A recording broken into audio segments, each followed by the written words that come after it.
All right, and we're on. And I just realized messages from the Discord did not pop up in this. What happened here? Excuse me, goodness. Oh, I'm sorry. I gotta restart something somewhere. Classic Johnny. Right? Wait, we're not recording yet, right? No, we're on air. We're not There we go. recording yet. Okay. Let's see. Oh, hell, it's way too early to start that. Get it together, David.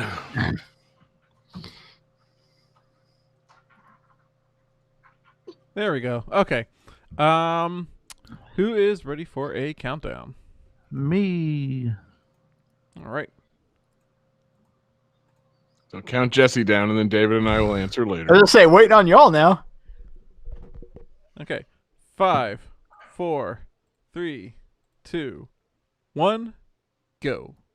Welcome to Game That Tune.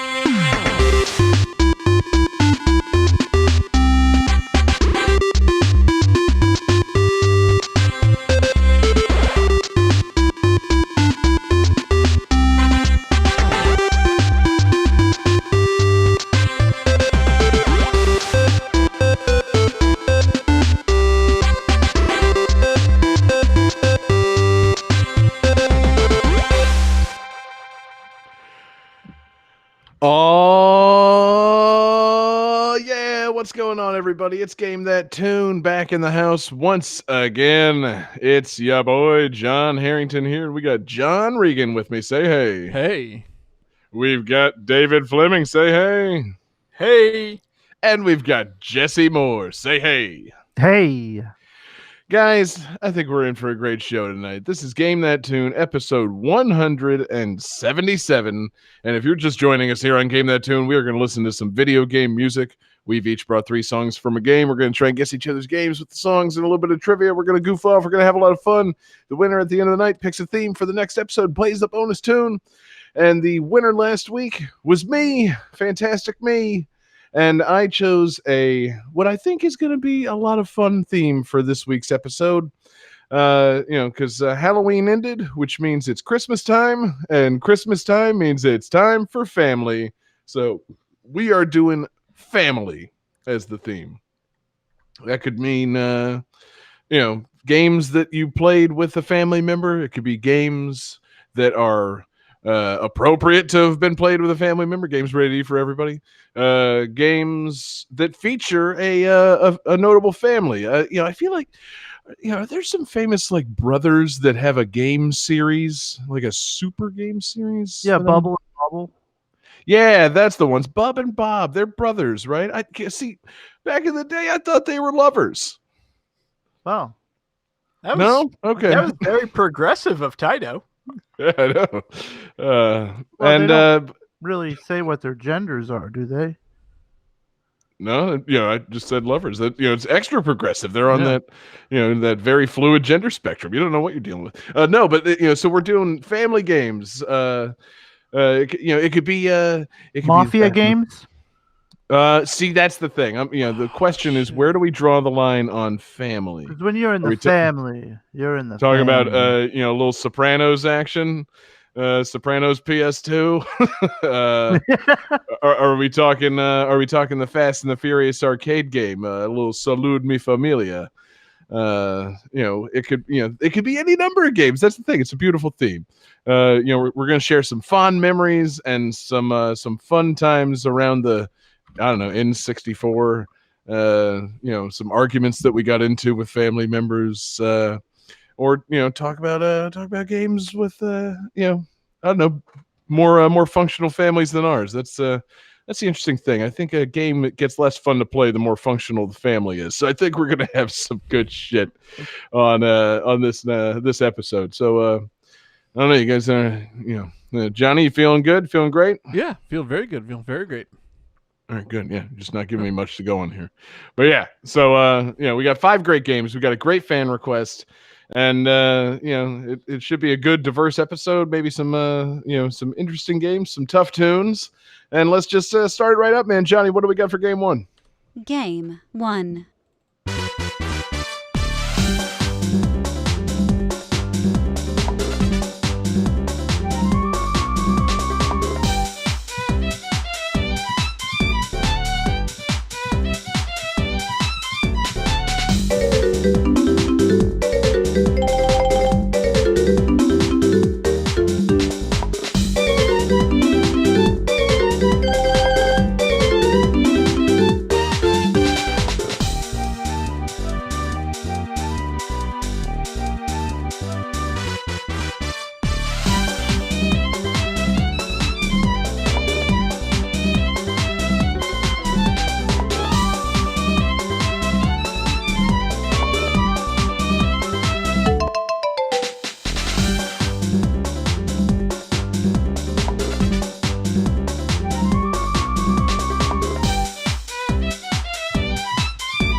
right, guys. I'm sure you're feeling stumped. So this game. Okay. Trivia for this game.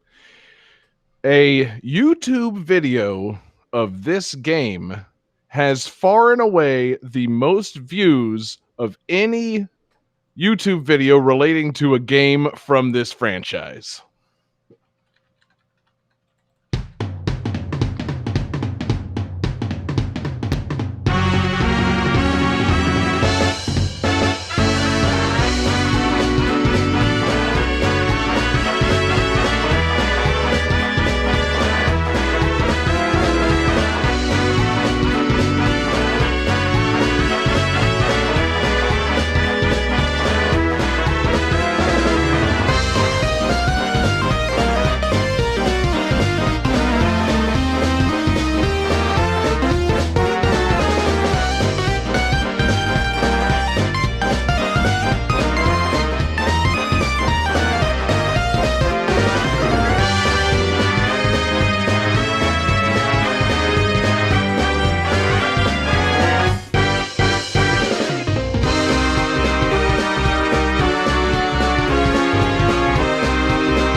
All right, guys, that should have given you plenty of time to try to search YouTube for hashtag Mario.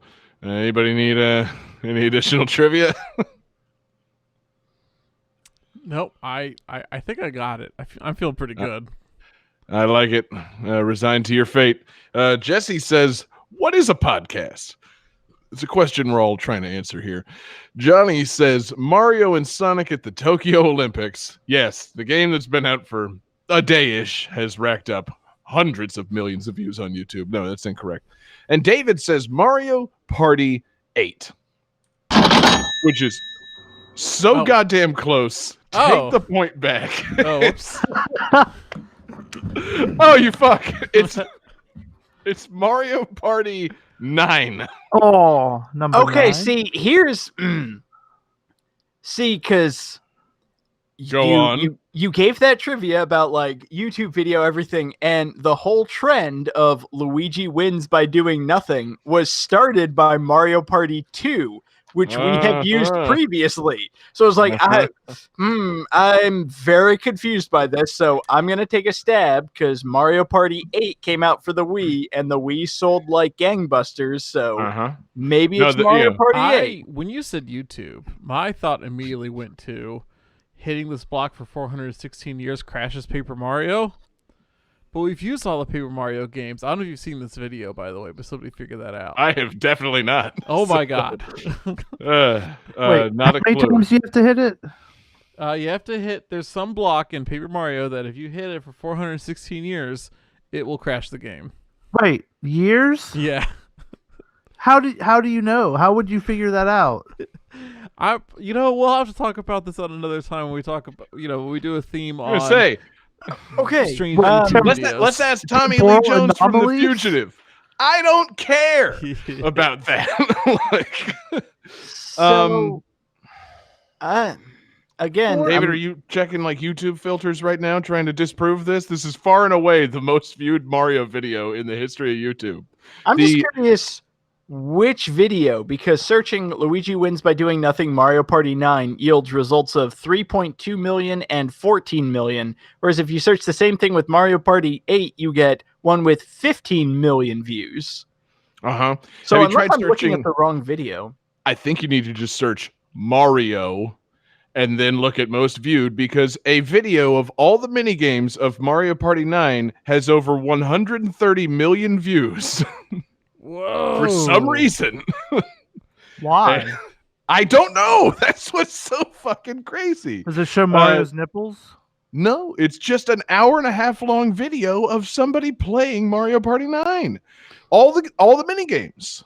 I stand corrected. Mario Party 9, Step It Up, Mario vs. Luigi Master Difficulty gameplay, 131 million views. Sure. Yeah, that's, maybe it. But yeah, so yeah, no, and so the first thing to relate this to my family, I definitely came over to my sister's house, and my nephew in the last couple of years was watching that video. Once I started researching this, I'm like, a video of Mario Party 9 is the most viewed Mario Party video of all time. That's fucking bizarre. And then I'm like, wait a minute. No, I watched that same video with my fucking 5-year-old nephew.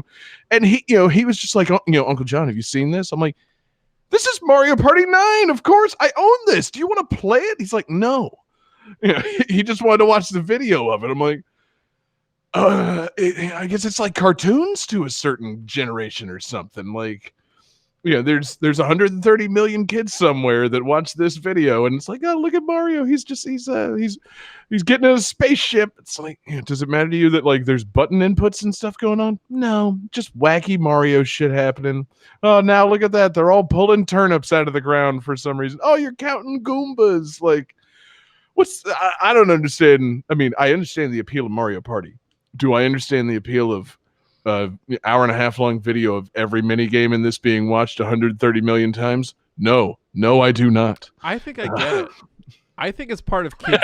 I think it's part of kids YouTube, which is a world that. Oh no, kids YouTube's fucking nuts, dude. Yeah, and I'm guessing because here's my thought process: is like it's okay, so it's an hour-and-a-half long. However, it's broken up into short, easily adjustable segments because it's all just mini games. So like. Yeah.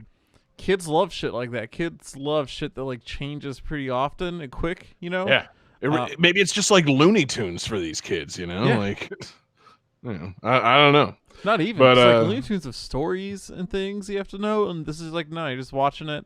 I think I get it. I think toddlers probably love this. That's my guess. Toddlers. See, and that's the one last thing I'm going to say about this fucking YouTube video. It was funny. I glanced at the comments on it today, and it's like recent comments from people like, "Oh man, I watched this all the time when I was like 5." I'm like, how old are you now? This game's only 6 years old. Like, you can't be talking about throwback shit. You're only 11. You fuck, get out of here. Like, I gotta get off kid YouTube. Oh God. It's a different world, man. It's weird. It is, man. But Mario Party 9 is also a little bit weird. It's pretty fun, man. Is that the one with the car? With the car, yes. The one. Okay, Okay. so the other trivia I considered going with. This is the first Mario Party game that wasn't developed by the original developer, Hudson Soft. So they broke away So from you should have Hudson. gone with that trivia. That would have helped a great deal more. Well, I would have obviously veiled the trivia better than that, but anyway, it's the big crux of what they changed about this game is the way you move around the boards. The boards are all like a linear thing, and you have a certain amount of time or spaces to get to the end, and every player is traveling together in a car or some other vehicle. Oh, I hated that. See, it's interesting. It's not the best. I kind of like it board game style, not like, I don't know, Same. adventuring together style. But it did bring up some interesting strategies because you're trying to collect these little mini stars. And, you could like do some good fuck over stuff where it's like, all right, I'm in the car and I've got the dice. And, we're right next to like negative space. I'm just going to, roll my fucking 0 dice or whatever and like duke it out in a mini game with somebody, and then the next guy up, I know he doesn't have the right item, he has to roll through those negative stars, like that kind of thing. Like, it's interesting, like, halfway controlling Yeah, like just I don't know. It gives you everybody's at the same spot on the board, so it's like, well, I'm not going through that. You go through that, motherfucker. Like you're next.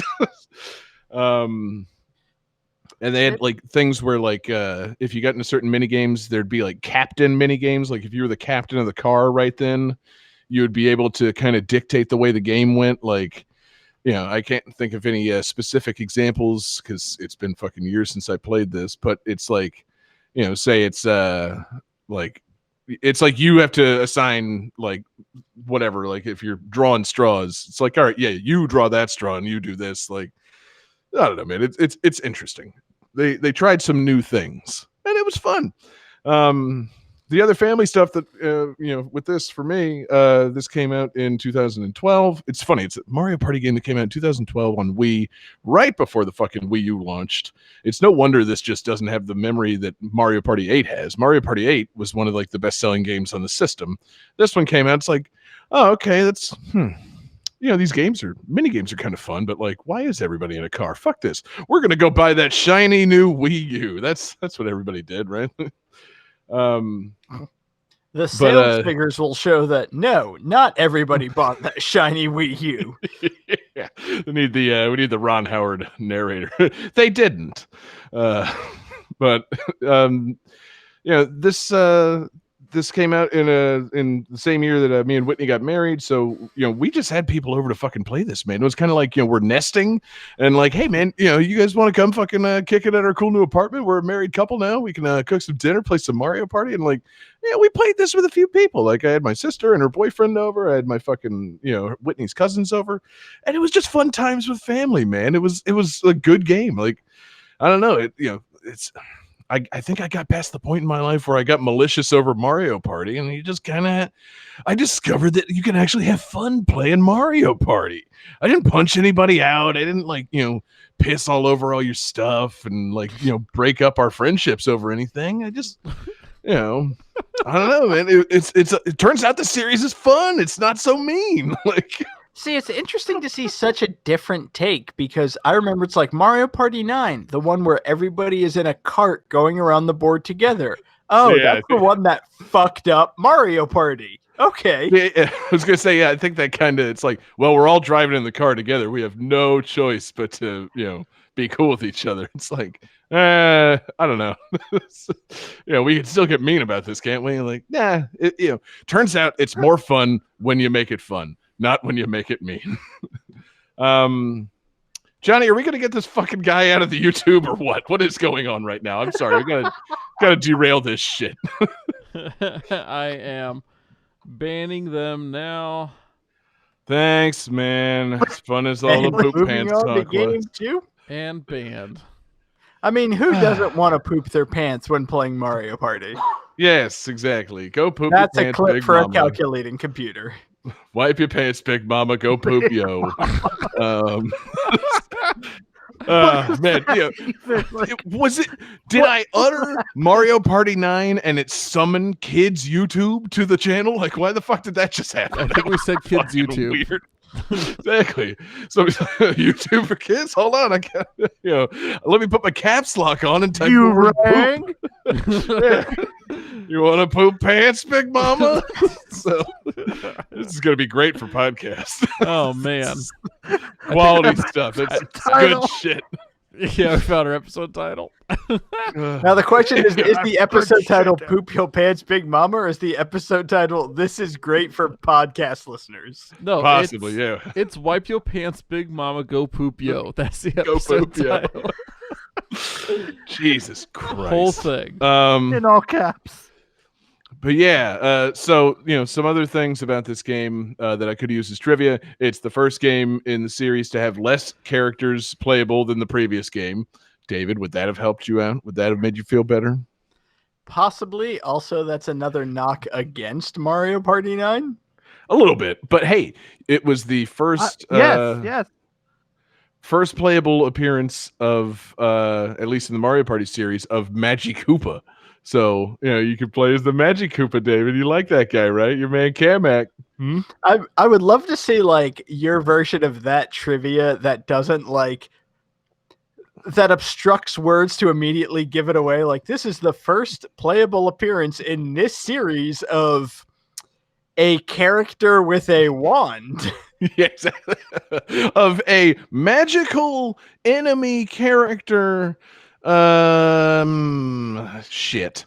Go poop your pants. Possibly Big Mama. turtle based. Yeah. And the other fun thing about this game, though, is at the end of the boards. So I didn't even get it. David, did you actually play this at any point? I actually have not played Mario Party 9 because I remember Okay. playing Mario Party 8, enjoying Mario Right. Party 8, and then seeing Mario Party 9. It's like, wait, you all moved together? But that's... How does that work? Yeah. See, you know, Hard it's interesting. pass. But see, the fun thing about it is, I think instead of giving away like bonus bullshit stars at the end, you get to the end of the level, of each level, and there's a boss battle, which is like a boss mini game, which is pretty cool. So Okay, like that sounds cool, yeah. it actually is. Like you get to the end of the level and like or actually no, halfway through the level there's a small boss, and then at the end there's a big boss. So like on the first one, like the Toadland, you have to do a mini game against Lakitu, and then at the end you have to do like a Wiggler battle. And there's big bonus points obviously for beating the final boss battle, but it's not just like, oh, you landed on the most exclamation point spaces, here's a star. Like and yeah, they had boss battles against fucking like Bowser Jr. and Bowser. They had Spike and Chain Chomp, Cheep and Blooper. And then there was the bonus board, of course, with Donkey and Diddy Kong. So there was some fun stuff in play. And I think that might also be one of the reasons why kids like watching this YouTube video, man. These games, they're fun. They got that charming wee, middling graphics. And you're doing wacky stuff. It's all the Mario characters, like swatting volleyballs at a blooper or whatever. It's like, yeah, that's it's colorful, it's entertaining. I kind of get it, man. 130 million views, maybe a little bit much, but like, if I'm a nerd parent and I was, at home in 2012 with my kid and I put that on and they were entertained by it, I'd be like, yeah, no harm, no foul. Watch the whole fucking thing, son.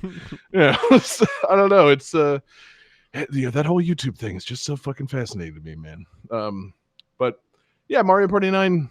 I mean, obviously, no Mario Party ever gets revisited, but like, I feel like the mechanics of it need to maybe get another go around in maybe even in just some other party game, because there were fun things in play, and I think it was more fun than whatever Mario Party they cranked out for the Wii U. I feel like that one wasn't very much fun, and then Super Mario Party came along and it's like, yeah, that's pretty good, but like Mario Party 9 remains kind of a weird outlier, and I kind of dig it. I'm here for it. I'm standing this legend. So you heard it here, man. John Harrington, Mario Party 9 stand for life. And yeah, Johnny, unless there's somebody else to ban from the YouTube for telling us to unclog our toilet full of waste. Man, what a fucking segment to lead off with. What a great piece of useful advice. Go unclog your toilets. Thank you, mysterious YouTube stranger. Mario Party 9 rules. And let's do it, Big Mama. Let's move on to game 2. Game 2.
All right.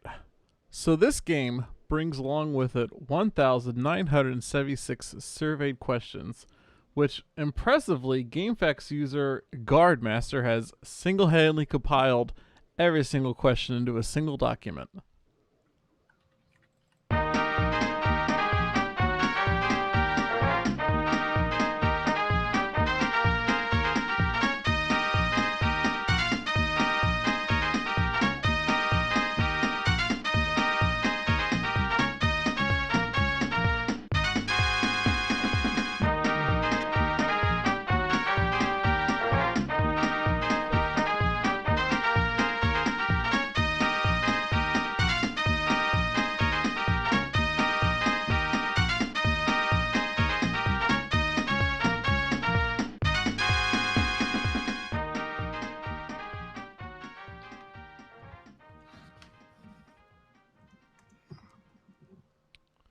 All right.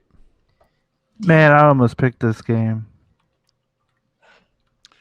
Bit of a softball here, Johnny. Who's ready I'm for? very upset because that wasn't enough time for me to finish my drawing of Louis Anderson. There All is right. some way you need to announce these, right? Yeah. So, survey says.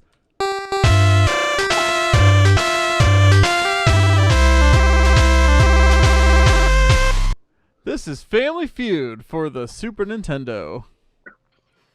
And Hell yeah. that was the number one answer on the board. We're That moving on is. There to it Fast is. Money. Who was it? Oh, it was Ray Combs that I was thinking of. Yes, Ray Combs is the host of this home edition of the game. There's also an NES version with Richard Dawson. I was just say because Richard Dawson was the first, and then came Ray. Does he Combs, but then kiss Ray every Combs female killed contestant? himself, so In the NES version, Richard Dawson does kiss every female contestant. I really wanted to use the NES version, but Good. it has one song. Most of the game is played in complete silence. This is appropriate. see, that reminds me, Johnny. I don't mean to completely jump over your segment, but I'm about to. I had a game that I actually did play with family members that was also based on a game show, but that game only featured one or I think maybe two songs. It was like, fuck, I can't use that. Was it Damn Jeopardy? Yes, Jeopardy on NES. Yeah. So yeah, So you know, Yes. what are you gonna say, Jesse? you know what I hate about these games, especially these early games, Playing is them. they don't take in account of you might not be the best speller, or might know some slang word or something, and these games didn't take an account of that, and then you'll be like, oh, I said that, I just forgot the I. It sucks. Yeah, I was pretty impressed by the Super Nintendo one. Does let you get away a little bit with saying synonyms and having it pop in for the right answer. Like I saw, there's some I can't remember the question now, but I answered nature and it came with the outdoors. I'm like, hey, like all right. So All right. Yeah, but that was one of those things that I thought was really hard about playing those old kind of game show games from the late 80s, early 90s is especially when it came to the modern slang things, you had to imagine okay, what does some American localization person think is cool in 1989 as I'm playing this game in 1991? There's not a lot of wiggle room. Right. Yeah, no, all those old game show games were tricky. Yeah. I fucking despised all of them. I love watching game shows and participating in the watching and playing of a game show on TV. But man, I didn't give a fuck about playing Wheel of Fortune on SNES. No, sir. let me tell you something. Wasn't going to happen. I love Jeopardy on the NES I because would say that's probably the most playable one. Probably, but still not fun. I don't know. Jeopardy on NES. Maybe it's nostalgia, but that game was a lot of fun. Yeah, Maybe it's that 8-bit Trebek mustache. So much It typing. slaps. I think it's one of my favorite thing about the NES Jeopardy is that as long as you have the right answer in there somewhere, you get it right. So let's say the answer is the Mona Lisa, you could type I eat the Mona Lisa for breakfast and it counts. So whenever I play NES Jeopardy, I'm always just dicks, butts, dicks, Eiffel Tower, and I get it. So, Johnny, please tell me that you've prepared a lightning round with all the questions from the SNES version of Family Feud.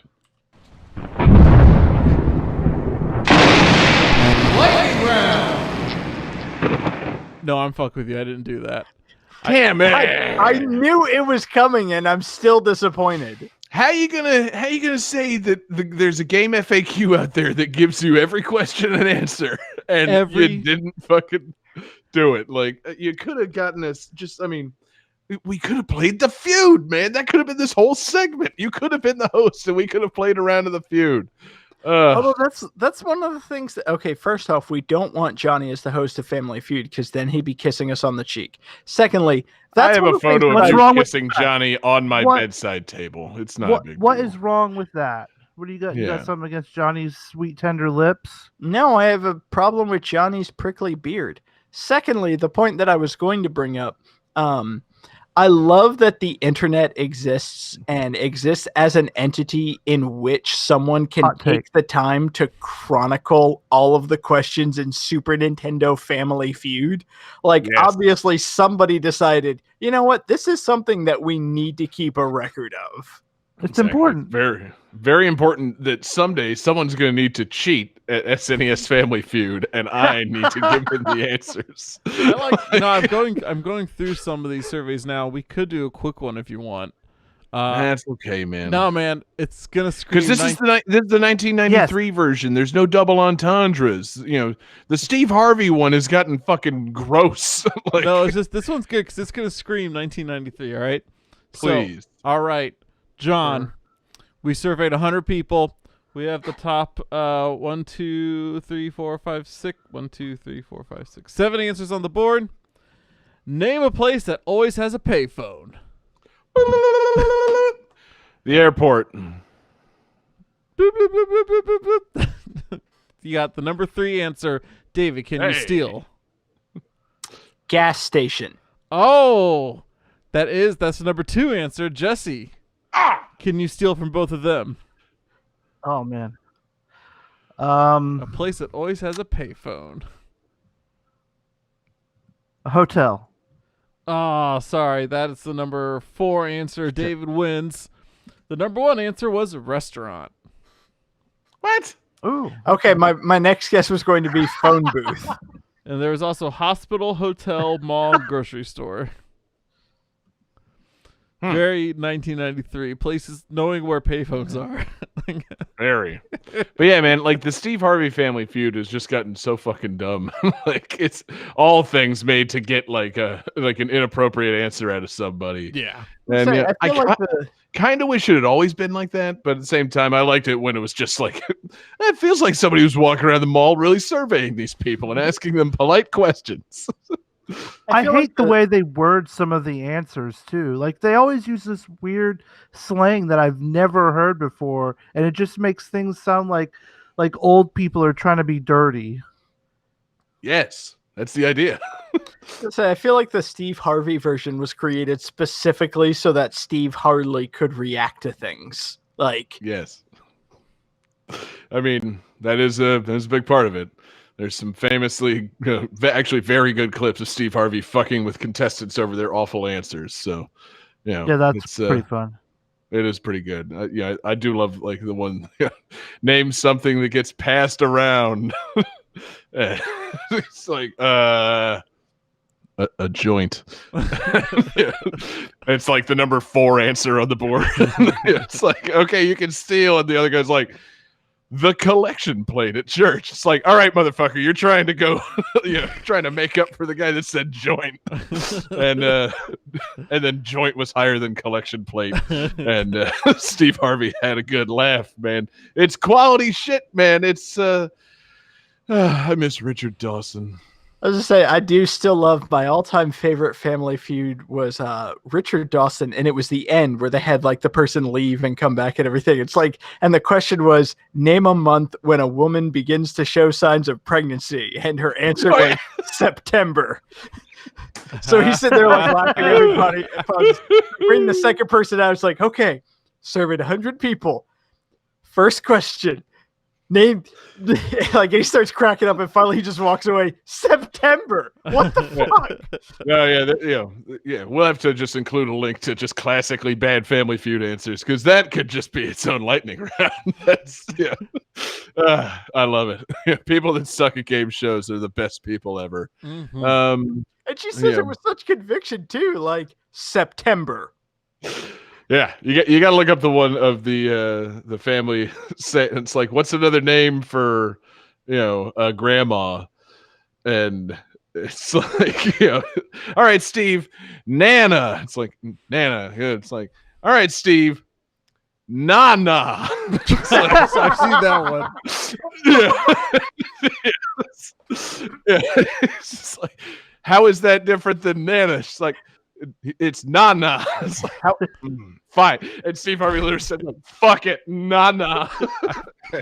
I've seen that one. You're Just skipping. buzzes them out. Like, You're skipping a solid like he tells the audience, like, stop laughing. This ain't funny no more. Like, he spends a It's solid 90 stupid. seconds trying to convince her to change her answer too. Like he nah, really, nah. he really tries his best to like, hey, like I think even asked Fuck her it. how would he spell it. She's like N-A-N-A.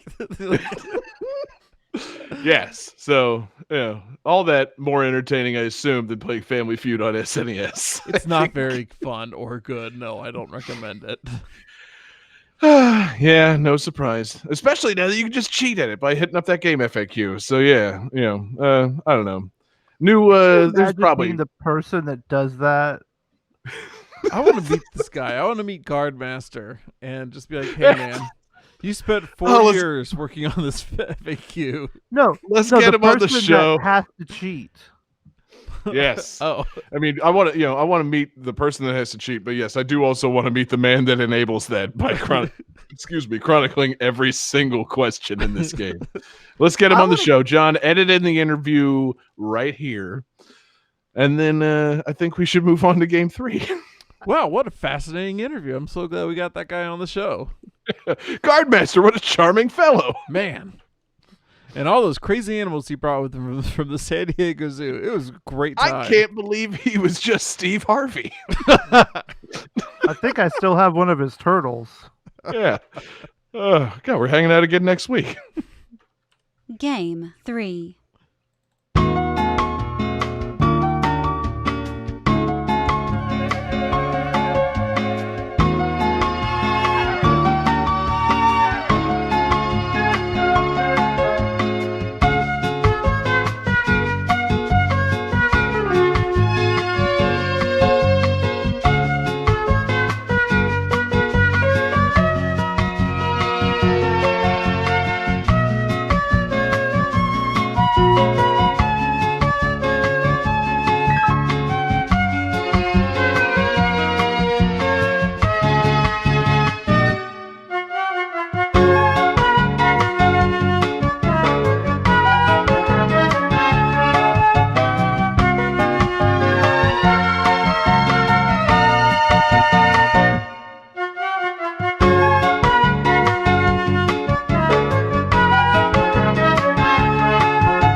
All right, guys, this game's really something. This is our fan request for the week. This one comes to us from Patreon superfan tier producer Dell at Delition Hikari on Twitter. Thank you very much, Dell, for the request. And man, this fucking game, y'all. This is considered to be one of the weirdest games of all time. Thank you again, Dell. And it received a sequel in 2003, released in Japan only due to the original game's poor sales, in which the target family take the Hawaiian vacation that was teased by this game's ending.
All right, guys. How you feeling after hearing that? Great. Mm-hmm. Wow. I cannot believe that we have a hat trick for Mr. Mosquito.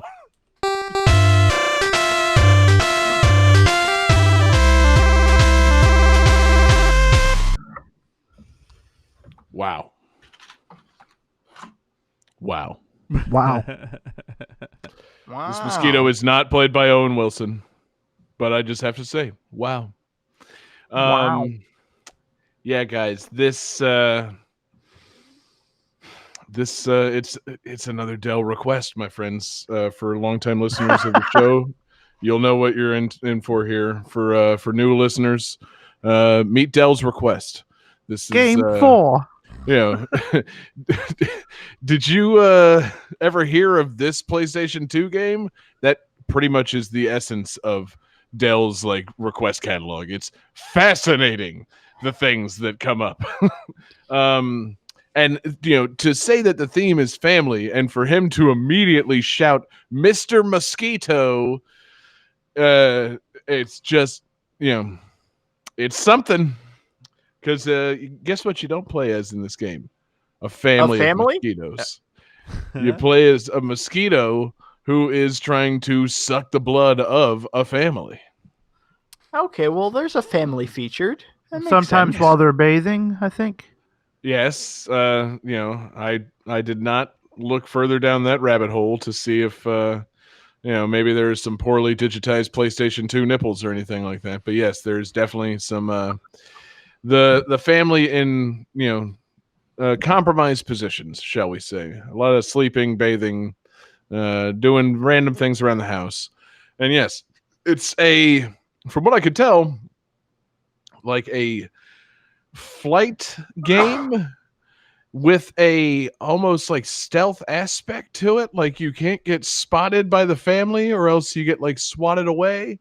So you're trying to pilot a mosquito. I don't know why I keep really drawing out the pronunciation of it. A mosquito. Wait, what is it? It's an insect, a flying blood-sucking insect. Maybe you've heard of them. You live in Florida. We have these things. They're called mosquitoes. Say it like a Texan. Yes. Yeah. You mud a little bit of lime and cement. And, I'm a fiend for mosquitoes. No, I don't know why. Yeah, maybe it is my King of the Hill accent coming out. I don't know. So he plays a mosquito who, now I'm just going to be overthinking it the whole time. You play as Mr. Mosquito, who's just trying to fly around and target different body parts of the family and suck their blood. And I wish there was more I could say about it, but somehow I didn't know this game existed. And now the additionally, had I known it existed, I wouldn't have played it. Now the question is, while you're going around trying to suck blood from this family, are you also trying to suck propane and propane accessories? See that? Ooh, that was a good question. That I think Mr. No, that actually would be a pretty cool game if you were playing as a mosquito, but instead of like just trying to, as a stealth game, trying to like land on people, you could of the hills. You could like suck various objects for power up. So like you land on a propane tank and then could spit fire afterwards, or like you land on a refrigerator and could spit ice beams. Like, see, I don't know how much of that would really factor into this game because I feel like you're not trying to.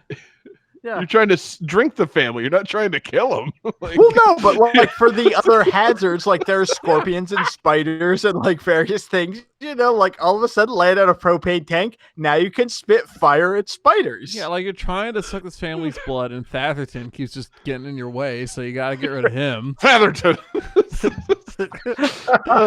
You got your pocket sand. You got to fight your rusty Shacklefords. Dude, okay, yeah. The whole game, I'm sorry, we're derailing this. Mr. Mosquito is probably just fine, and it's got a slapping fucking soundtrack to it. But yes, the whole game needs to be set in Ireland. Like a game in which you're trying to be a mosquito and suck the blood of various King of the Hill people would be so good. Yeah. There's the level set at Strickland where you got to suck Mr. Strickland's blood while he's, like, I don't know, bent over, stealing from the safe. No, he's gambling at Roosters. That's what you do. It's set at the level. Hot Springs, Arkansas, birthplace of Bill Clinton. You got to help the family get Buck Strickland out of Roosters' craps game. Yeah. Now, yeah. Are you now trying you, to the suck- mosquito, need to run in here and say he's having a heart attack. Now, are you trying to suck the blood from John Redcorn or trying to suck the blood from one of his migraine patients that he's treating? Yes. Oh man. God, the episode, the one set in John Redcorn's trailer would be fantastic. The final boss would have to be Dale since he's an exterminator. Exactly. Ooh. Oh, it makes perfect sense because yeah, he'd hit you with some pocket sand, but then also he'd just like bust out the chemicals and like fumigate the whole house. You know, Dale would be fucking diabolical. Yeah, man. you could have a chase level where he's chasing you in the Dale's Dead Bug van. Right. Oh. Now, see, the You know- secret is like every boss fight, after he performs an attack, he's in a weak state. But after he throws his pocket sand, he stops to contemplate how the government is after him. And that's when you attack him. Oh God, I love it. Yeah, you know, somehow the only place you're allowed to bite Dale is on his head, so you have to get him to remove his hat. That's his weak spot. It's under his hat. And he has to take off his like normal hat and change into like his bounty hunter hat. And as he's doing that, you must enter the hat to start sucking the blood off his bald head. Oh my god, that's perfect. I'd be into that because as it stands now, this game's just confusing, and I'm sure it's charming. I'm sure of it. It must be charming. Why else would anybody have made it? But yeah, no, I honestly just don't know why. It's I don't know. Because it's tough grading things on like looking at things and it's like, yeah, this is just PlayStation 2 era. Like, so like the whole thing just takes place in a room and all this is like a mosquito and a very non-detailed woman lying on a bed. Like, is this meant to be sexy? Is it meant to be fucking, weird? Like, obviously it's meant to be weird. You're playing as a fucking mosquito, but like, what are you getting out of this? Like, who got fired from like Star Fox and Panzer Dragoon and was like, well, fuck those guys. They don't want to use my blood draining mechanic. I'm gonna make my own game. Oh god, Star Girls Fox in sports bras. And, Wait. Star Fox with the blood draining mechanic? Hello. Yeah. There's probably an abandoned Star Fox 64-2 in which you have to drain the blood from like a big cyst on Andross's jiggly jowls, and they're just like, I don't like it. It's fucking gross. And Shiggy casts this man away, and he's like, well, I'm using that goddamn mechanic. Goddamn it! What's something else that drains blood besides an R-wing? Is A that mosquito. Is that one of the alternate endings in Star Fox Command? Every Star Fox character becomes a vampire? Yes. Oh God. See that? That's the other question. Like, why not just a weird vampire game? Why is it a mosquito? Like, why not make it a vampire trapped in a land of giants who has to fly around a room and drain people's blood without them noticing? Like, Make it a I got it. vampire trapped in a mosquito's body. a vampire does a body swap with a mosquito and hijinks ensue. No, I got it. Mr. Mosquito 3, Dracula, and the Beanstalk. Perfect. It ticks all the boxes.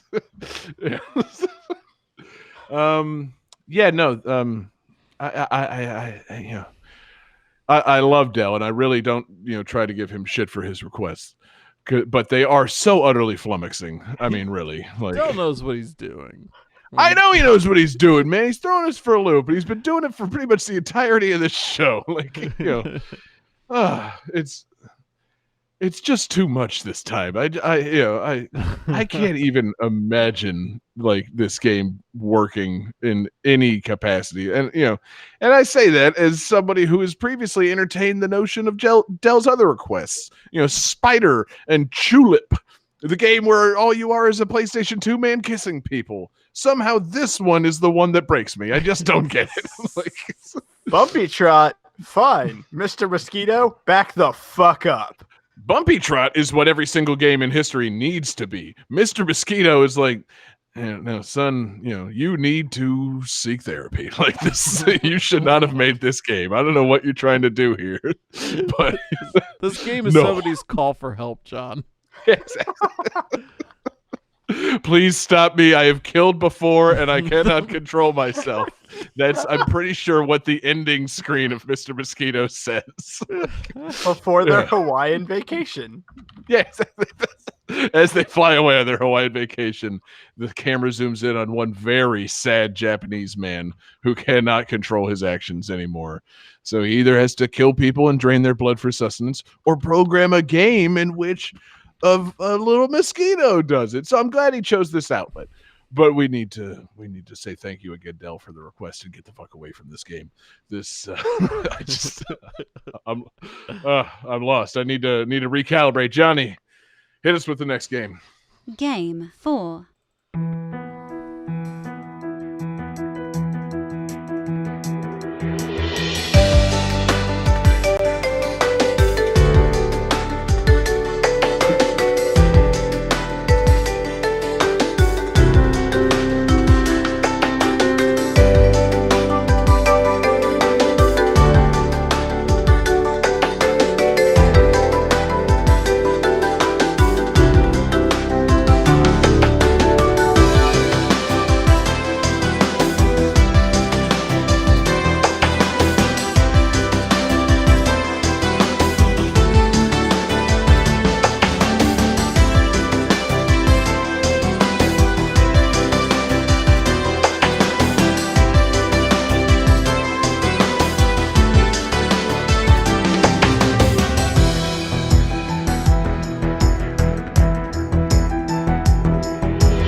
So this game is the latest in a long series of games, or a series of games. It's not super long. Anyhow, this game was the result of a successful 2012 Kickstarter campaign, which happened because the original developer went bankrupt and one of the original creators had died.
Johnny, have you finished drawing your penis?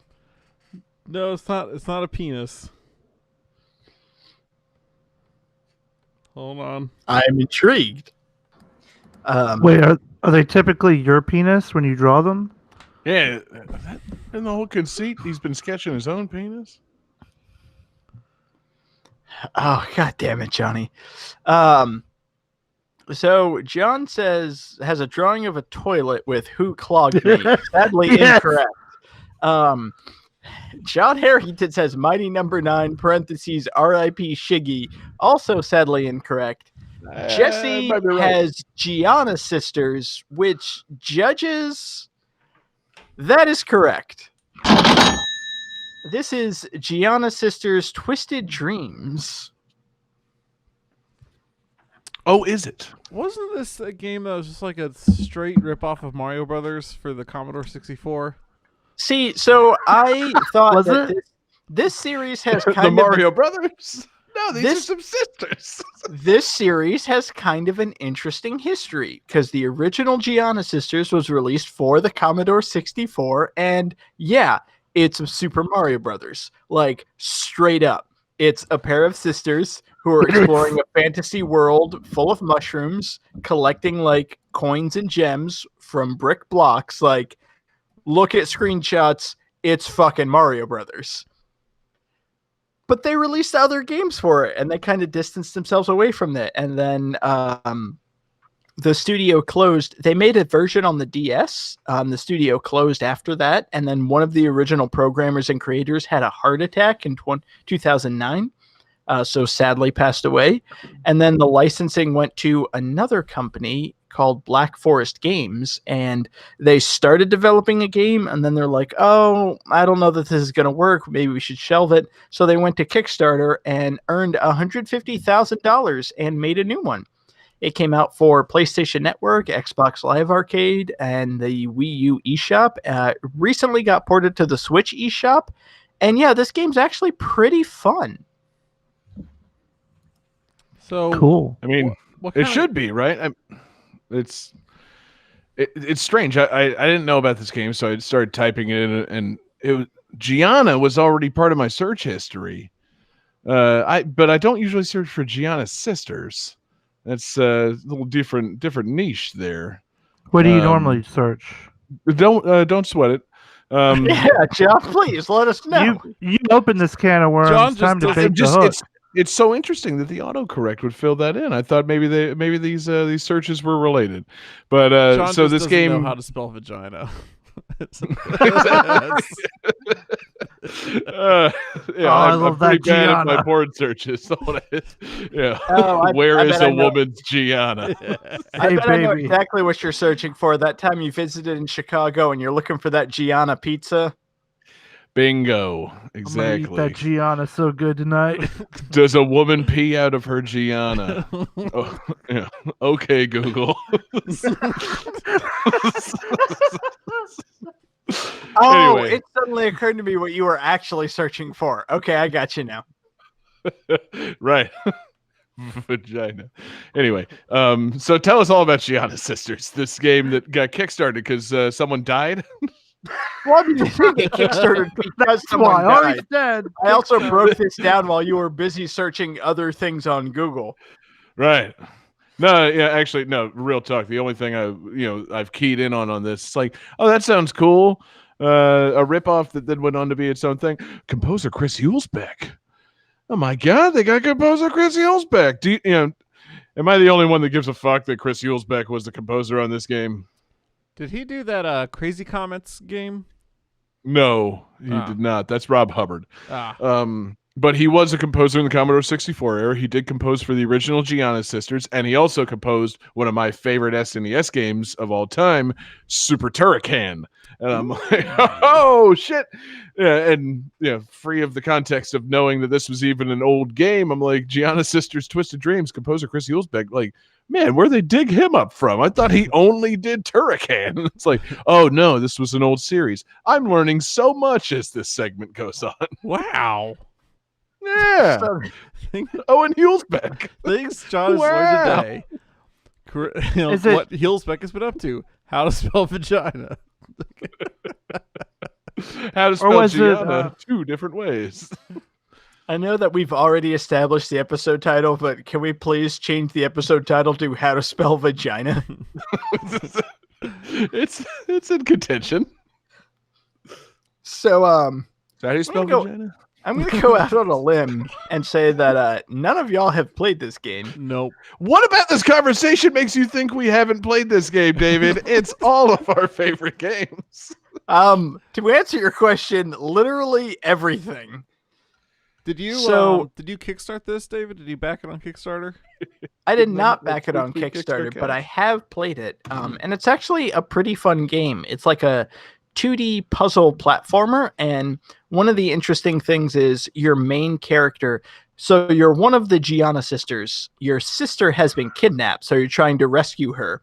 So that's where the family comes in, because it's one of the few games that actually star a pair of sisters, because usually it's like brothers or like father son, that kind of thing. Like, I can't think of too many video game sisters, but the Gianna sisters, they're up there.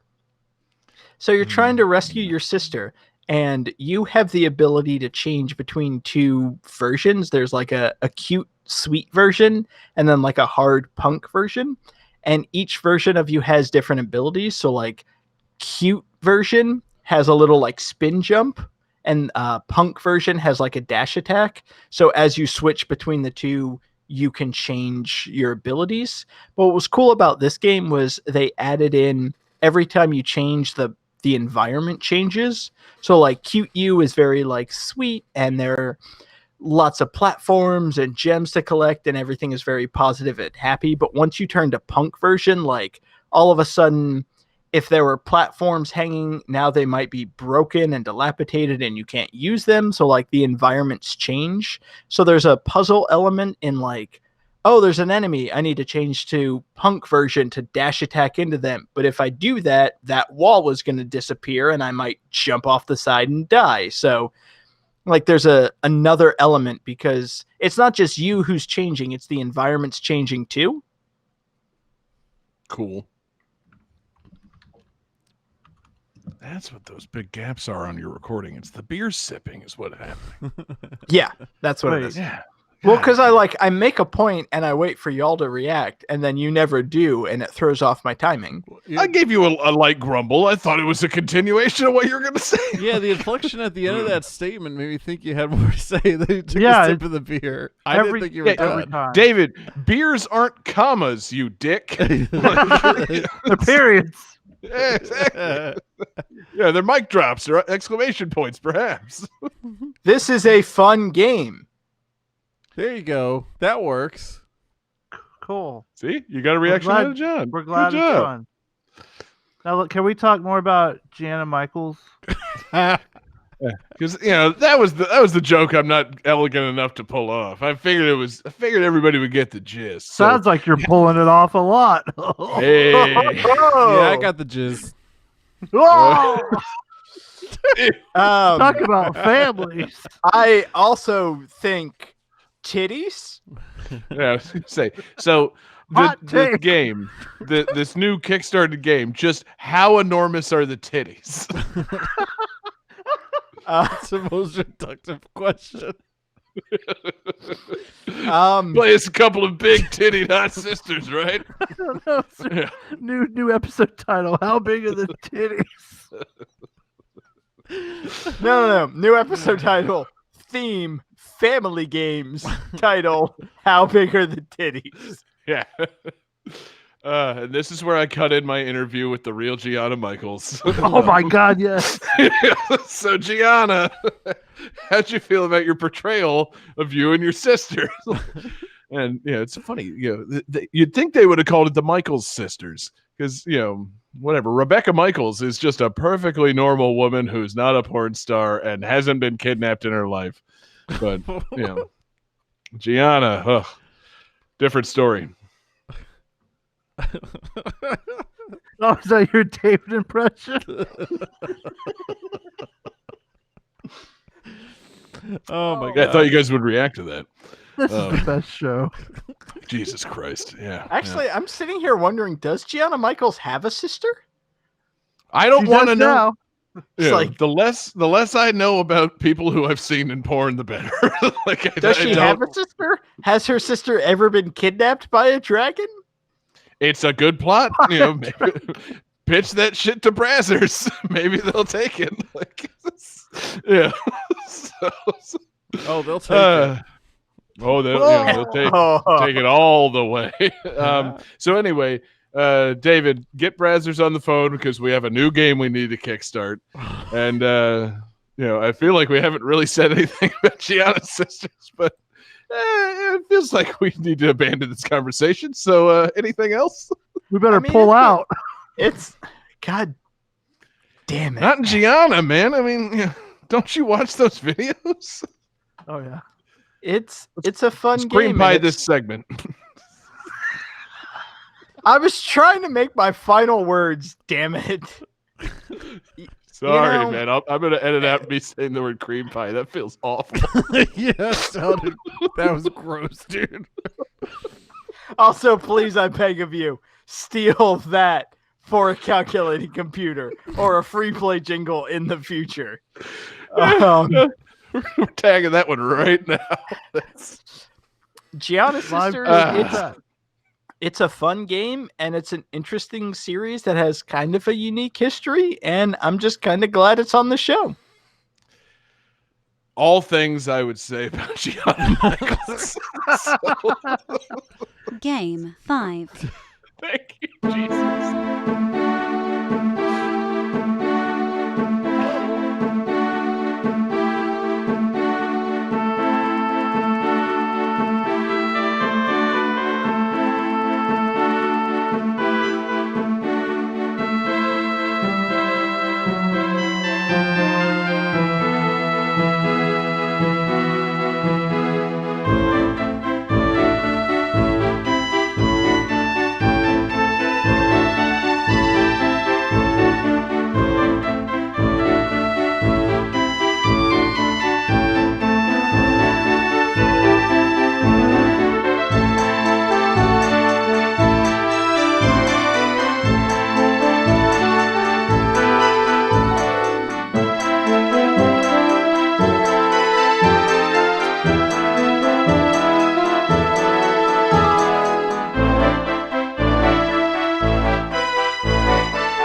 All right. This game was the first game in the series to not be released outside of Japan. They did not want to pay for the cost of the large cartridges or large cartridge ROMs needed to fit English translation. Because of poor sales of the second game, the third game, and the fourth game in North America were a factor. It eventually got a DS release in America. Crap, sorry.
Oh, Johnny's ready. I know he's got the right answer. Mm-hmm.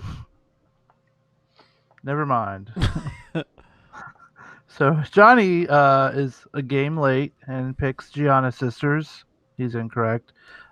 David says Final Fantasy III. That's also incorrect. And John has chosen Big Old Titties. That is almost correct, but actually incorrect. This is... do we have a when everybody gets the wrong answer sound? No, I thought we did. don't. Oh. We don't use that one very often because A little bit of the bubbly. Wow. perfect. I hate it. Why would you pour a little bit of the bubbly when all of us are wrong? No. The bubbly thing's appropriate. You know, for us being terribly, terribly wrong. Play a Jericho sound. It's good. So this is Dragon Quest V. Specifically the DS version. Oh, fuck. Because the second one, the third one, and fourth one didn't sell. Maybe this would be the fifth game in the series.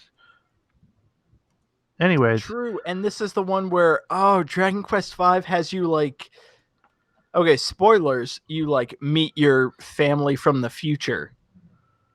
I haven't got that far. What the hell, David? You spoiled it for him. I'm not worried about it. It's a started off game with from spoilers. It's a game from fucking 1992. If I haven't played it yet, it's my own fault, you know. I still So, feel like David should be gamed over for spoiling that on you, just like that. Game over!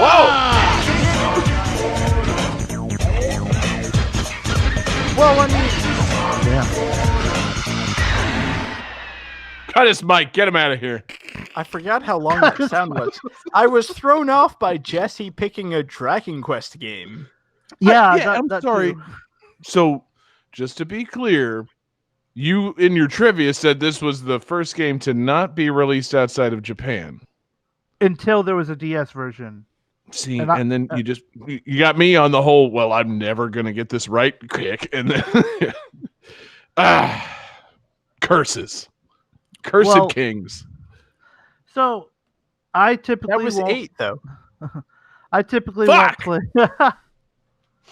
I typically won't play Dragon Quest games, but I've heard a lot of really great things about 5, especially with it having to do with a family situation. So when you said family, I heard the blood god whispering in my ear, Dragon Quest 5, and I was like, okay, I'll fucking try this stupid game. And I'm about 2 hours in, and I haven't got upset with the horrible battle system yet. The story so far has been pretty fascinating. Like, you start the game, you name your character, and then you're literally being born. Like, your dad is like doing stuff, Ugh. and he's like Well, his servant comes in. He's like, "Oh, It's cervix. no, his servant." Do you see the head coming out of it, Gianna? You don't get to see. You don't get to see it because it's all in DS graphics. So All right. Okay. So this isn't like it's not like the opening to Look Who's Talking. no, there's no Uh, semen.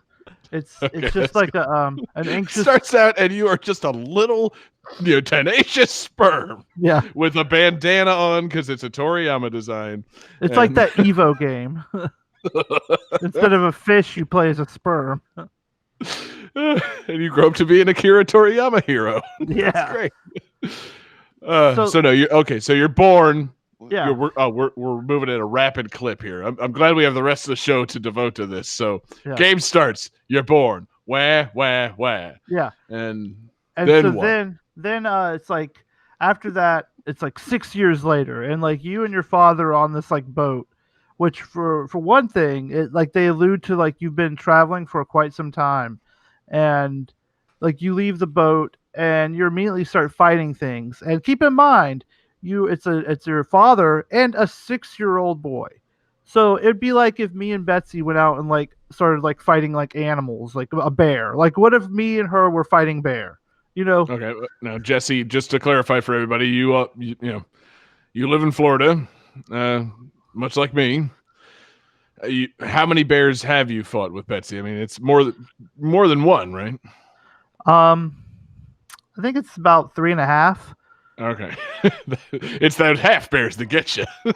Well, it was the a bear half cub. bear is an alligator. Oh yeah, it was a furry alligator. Half bear, half alligator, half man. It was Barrigator. fucking weird. And so Florida. you go to this one town, and I'm basically just saying how far I've gotten. And so you get to this one town, and And then the game this- ends. no, 'cause this I dude saved is- and started game that too. this dude is sick, and then your dad gets the cold too. So you have to stay in this town. But luckily, there's this 8-year-old girl there, and she wants to go fight these ghosts in this tower because you roll up on these like kids like beating up this saber cat cub, and like they're like, well, if you go kill the ghosts at the tower, we'll let you have the cub. And so she's all like, well, we're gonna go kill those ghosts, and so now you're a 6-year-old boy and an 8-year-old girl going to fight ghosts and Hell yeah. skeletons and stuff. So it's pretty hardcore. Like right up front, they're like, let's throw a bunch of kids in danger, and mean, all it's the cool. good movies, It's all the pretty best popular. movies are like that. So like the Goonies. Dragon and Quest whatnot. don't fuck around. Yeah.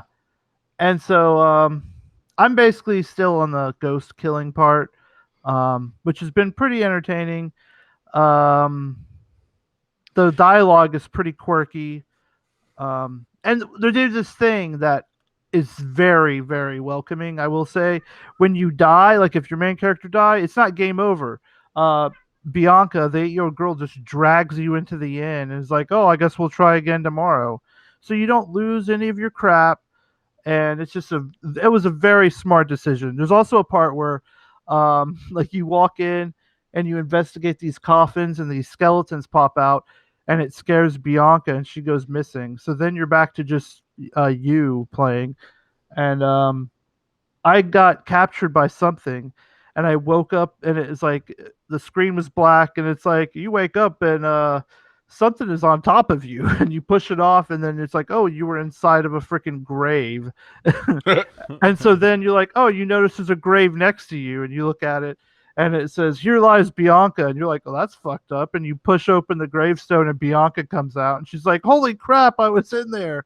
Why did So Nice. there was some pretty cool little like, moments so far in this game. And Yeah, see, now that you're mentioning this, I'm trying to remember why I was right on the verge of like featuring this on the show in the past. Because, like, looking at the Wikipedia page, I remember reading this at some point, and being like, "This game sounds fucking awesome!" Like, it takes place over like a big span of your life, yeah. and it's as it says on the Wikipedia page, it is been credited as the first known video game to feature a playable pregnancy. And I'm like, Okay, so I've read this Wikipedia page before. I need to like look through my internet history and figure out when and how close to another episode of GTT that was. It's like, how did this come up? Why was I here? Like, I don't play Dragon Quest. I don't play Japan only games. Was I gonna pitch pregnancy games at some point? Like, Yeah. what? Finally get to play those Elsa mobile games where she's pregnant. Yeah, we didn't use family games as a theme before, so I don't know. It seems like maybe it was just something I was into back when my son was being born. It's like, I bet you there's games in which you're a dad. Maybe it's dad games. We did dad games at some point, didn't we? Yeah. Fuck yeah, that's what it is. Woo! Backed into it. I'm like, why did I read the words playable pregnancy? What's going on? That's going to be the episode title. Yeah, I mean, just to use the phrase, the first game with a playable pregnancy. I'm like, in what way is the pregnancy playable? Like, are you playing as that female character? Is she with child and like casting spells in a dungeon? Does her water break? Quick time events to kick against the belly. Exactly. Yeah. If you're playing a pregnancy, are you playing this the baby or as the woman? Wait. As the midwife? I it don't know. Maybe it's a prequel to Death Stranding. Oh, see, yeah. That's going to be the most notable game to feature playable pregnancy, and probably the only game to feature a male pregnancy. But hey, there's plenty of fan art games out there, baby. So, it's going to be it's a deep well. But yeah, so anyway, so you have this on DS and you are playing it. It was released outside of Japan. That Yes. Again, that trivia threw me for a goddamn loop. It's the full title for DS is it's Dragon Quest V Hand of the Heavenly Bride, I believe. Because if I remember correctly, there are like multiple characters that you can marry, and that features into the story, and I don't want to ruin it for you. Oh yeah. So you wait, can you have marry a people. choice of who to marry and impregnate in the game? Wow. I need to play this game. Yeah, and It's, the pregnancies are playable. Yeah. I'm going to play that pregnancy. This is an important game. No, it's funny because also below that it says this is considered to be one of the greatest games of all time. I'm like, it is.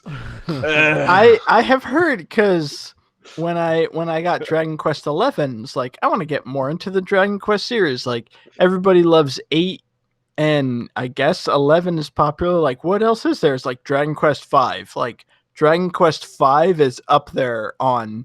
In terms of the Dragon Quest series, a lot of people think like 3, 5, and 8 are like the best in the series. I can speak to 8. But 5 yeah.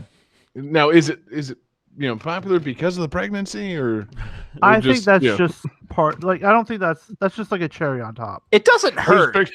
Pictured like a GamePro reviewer in like 1995, like Sean Baby going down a checklist, being like, something new, pregnancy. All right, this wow, that's like plus 2 points. Look at that, 9.8. This is one of the greatest games of all time. Wait, did you say GamePro?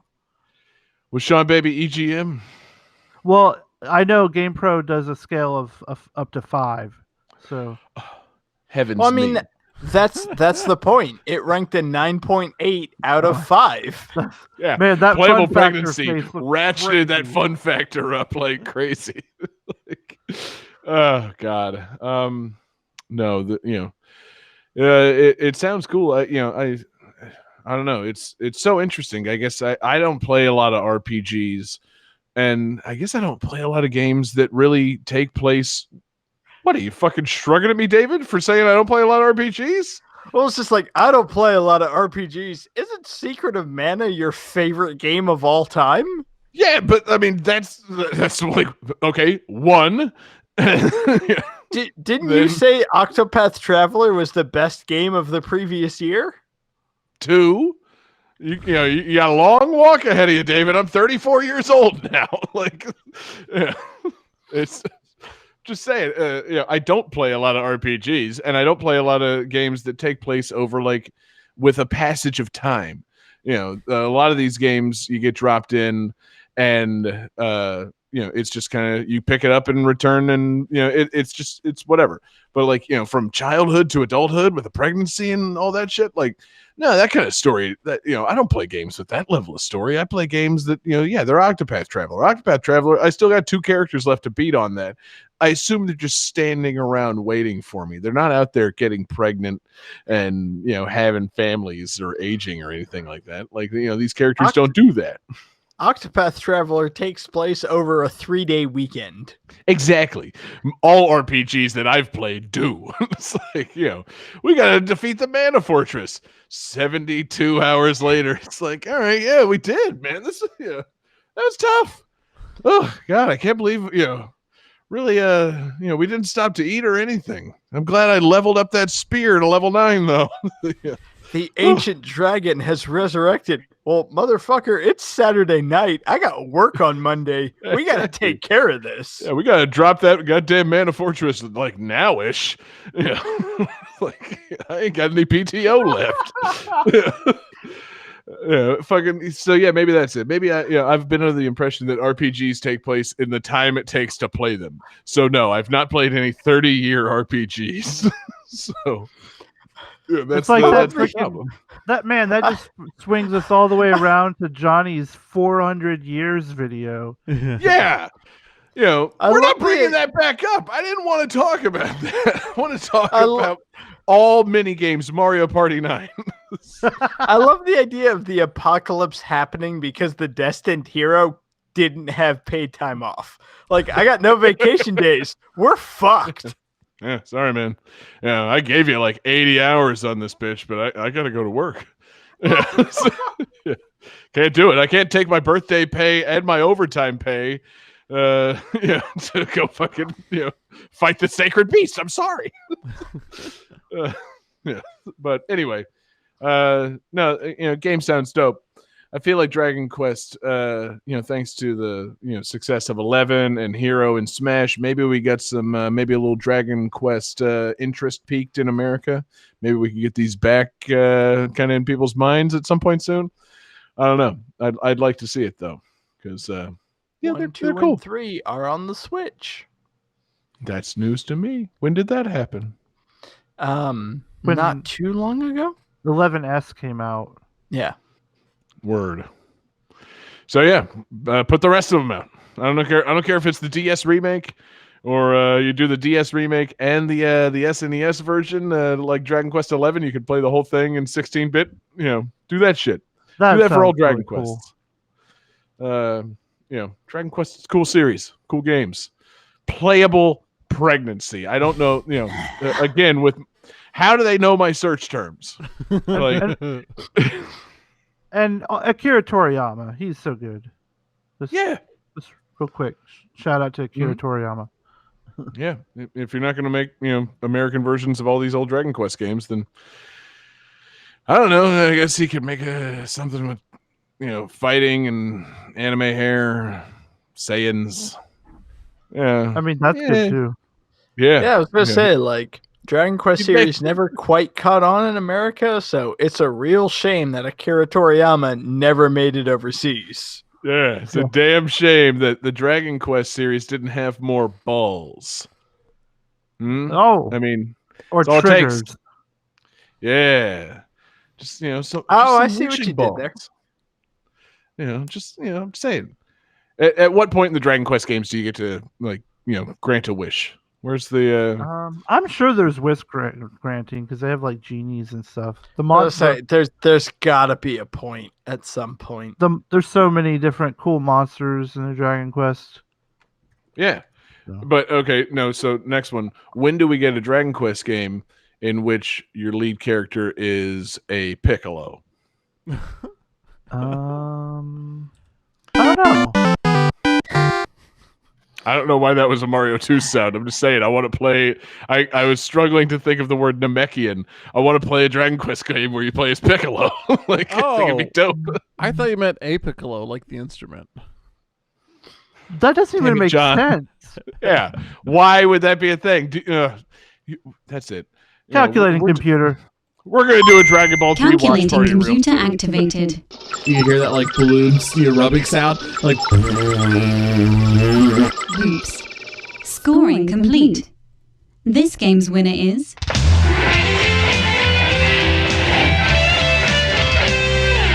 Jesse Moore. Oh Wow. yeah. Congratulations, Jesse. Thank you. You've been born and you've played that pregnancy perfectly. And it's gotten you right where it should, to the winner's circle of Game That Tune. So wipe off all that afterbirth, man, and take a victory lap.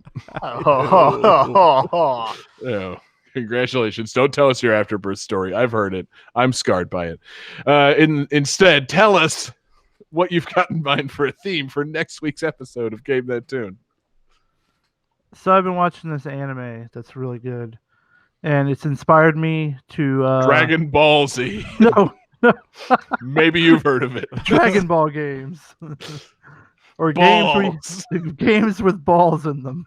No. I'm all in favor of that thing. Again, how do you know my search terms? No, I've been watching High Score Girl, which is a lot about arcades. So let's do arcade games.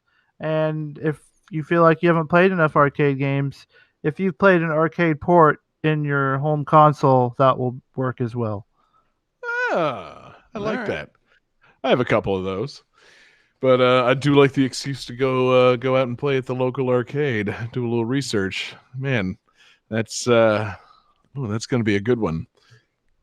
Perhaps I already have a game downloaded that I was thinking of using as a bonus game for this family episode that I talked about at the top of the episode. Maybe that'll be on next week's episode. Who knows? Spooky. Yep. Did you say spooky? So, Family Feud Arcade. right? God, Family Feud Arcade would straight up fuck. That would be so good. Oh my god. 10 controllers. Oh, just picture an arcade cabinet of a whole set of Family Feud with all these buzzers Let's say and like a puppetized like Steve Harvey that comes out. It's like a prize redemption game. If you win, you get like a little stuffed animal. like Oh. $10 to play. Jeez. Yeah. Gives you tickets. Anyway, no, fuck yeah. Arcade games, we'll save that nonsense for next week's show. We can't already start doing our arcade nonsense on tonight's show. What are we, insane? Excellent theme, Jesse. I like it because one thing that I do love about doing this show and listening to old music is it's like, okay, some of these games I didn't even realize came out in arcades, and their soundtracks, despite the fact that you could never hear them in arcades, are like extra fuckworthy, like in arcades. They're just like some of these like old Sega games, old NES games. It's like, yeah, that soundtrack fucking rules. Yeah. On the arcade version. Okay, cool. So yeah, we're gonna have a great game coming up next week. Thank you all for listening this week. Thank you to everybody who watched along live with us. We're live every Wednesday night. We're on YouTube, Twitch, and Facebook. Search for Game That Tune.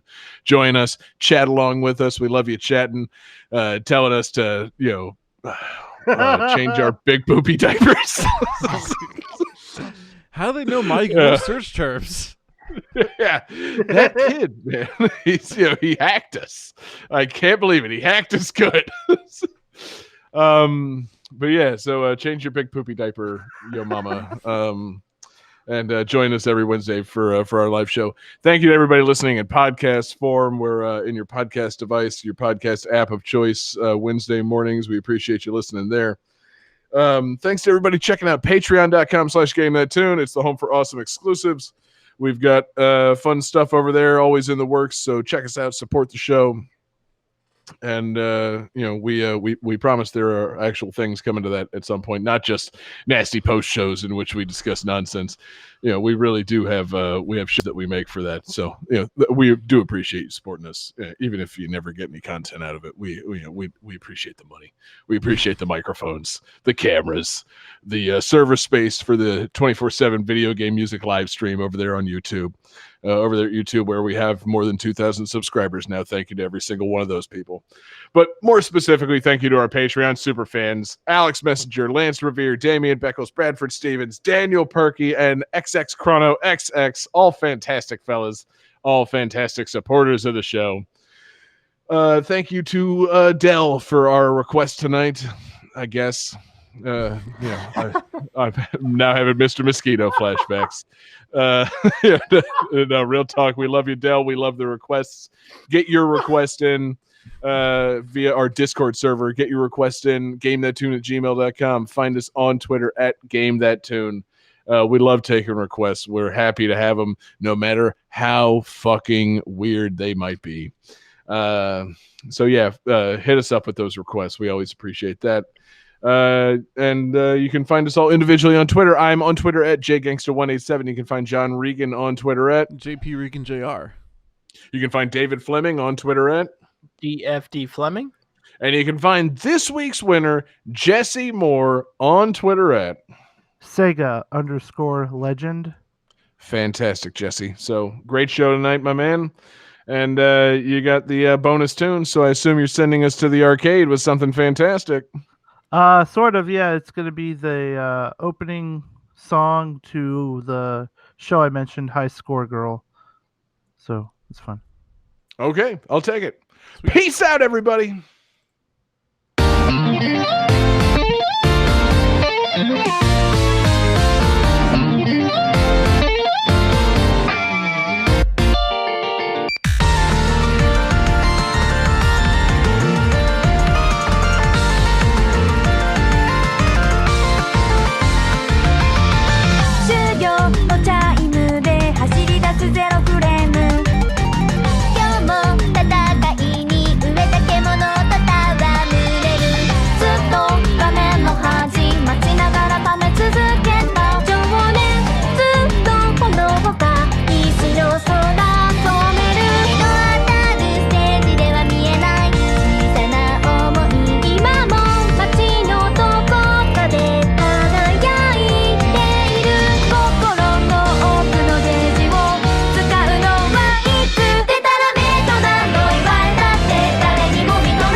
Wow, that ends abruptly.